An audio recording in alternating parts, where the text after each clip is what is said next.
I want to talk about the mystery of the January 6th footage, but I want to put it in a broader context of what's going on with Fox News, and specifically what's going on with Fox News regarding this January 6th video.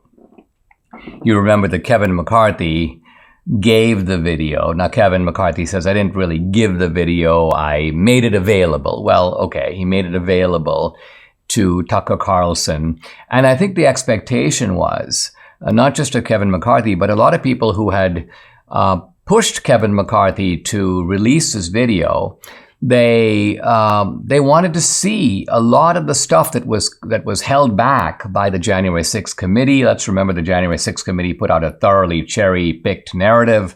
So all the videos showing stuff that goes against the January 6th committee was not released. They just, and in fact, if you look further at what happened with the January 6th committee, Liz Cheney even blocked the subcommittees that were looking at things like intelligence failures, the refusal to act on proper intelligence. The Capitol Police knew things, but they didn't do anything about them. And Liz Cheney was like, don't release any of this. Why? Because we've just got to make Trump the sole and exclusive villain. So you can see the kind of propaganda that committee ultimately it became a propaganda factory.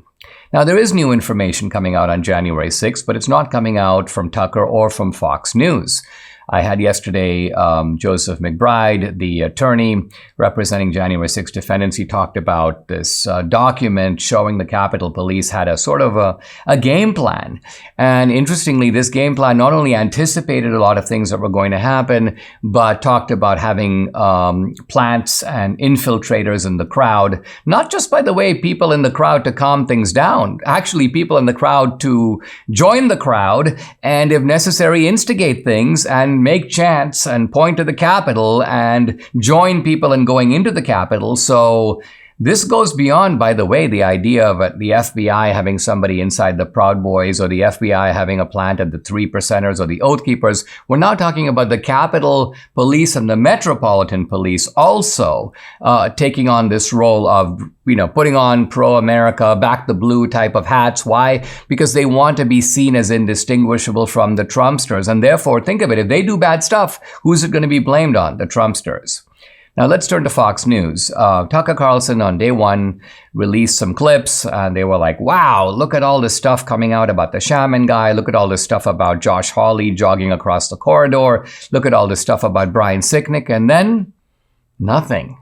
The second day, when we're scheduled to be a day of more footage, nothing. And then you're like, well, it takes time to go through the stuff. It'll surely come out in the next day or the next day or the day after that or this week. Nothing.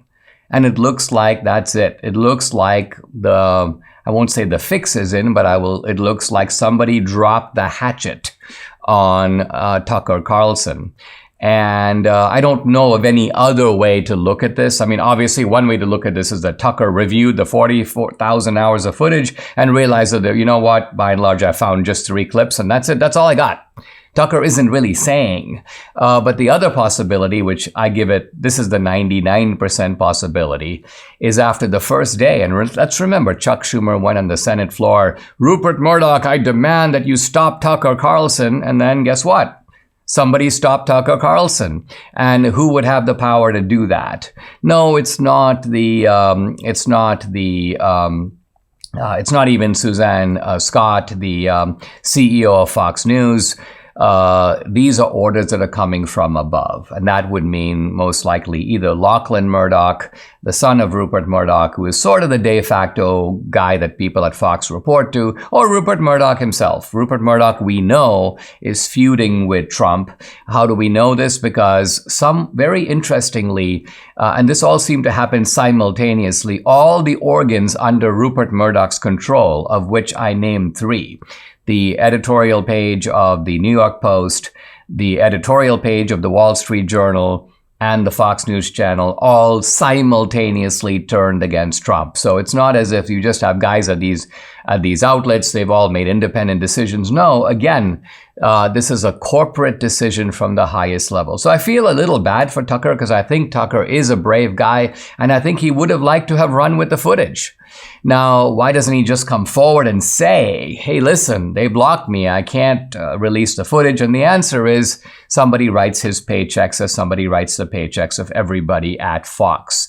So what happens is they not only silence these guys, but they force them into a pretense. And the pretense is that there's no news there, or they've made an independent news judgment not to cover it. In other words, they cannot admit the truth. And this is really, I think, the big problem with Fox, and really the big problem with some of the early email releases and so on that came out through the Dominion suit with Fox, is you get a little window into the fact that there are some people at Fox, not everybody, but some people, who are kind of laughing and deriding not only Trump, but the Trumpsters, the MAGA crowd. And yet at the same time, they're very aware that they need the MAGA crowd, they need the Trumpsters to keep Fox News in the kind of massively profitable, high ratings cable network that it is. And so you've got a very duplicitous two-step in which they try to give the MAGA people just enough, while at the same time satisfying the feuds and vendettas that apparently the Murdoch family is now a part of.